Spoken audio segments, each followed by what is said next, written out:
pad van Lubango af na Namib toe, waar ons eventually gaan begin om die see te sien van daar af Flamingo toe, waar ons gaan begin visvang. Is daar 'n paar baie interessante goed. Ons het gestop by 'n karakoelplaas, 'n ou karakoelplaas wat nog van die Dorsland trekkers afkom. En nou is ons hier by 'n baie geskiedkundige plek. Ek is nie heeltemal seker wat die plek se naam is nie, maar dis 'n plek waar die Russe hulle MiG-vliegtuie se vlieënier so 'n bietjie oefening gegee het. Hulle het klomp van hierdie, dis amper soos 'n ratel. Dis 'n panservoertuig wat hulle hier kom neersit het. Julle sal sien dit is so 'n target practice plek.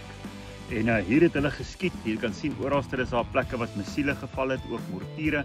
Hier en daar het hulle hierdie goed raak geskiet en het ons nou gestop en 'n lekker brunchie geëet. En nou is ons op pad water toe. Nou, om te sien wat ons by die water gaan vang, maak seker jy kyk op 'n maandag aand, kanaal 144. Kyk net. En jy sien wat ons daar vang.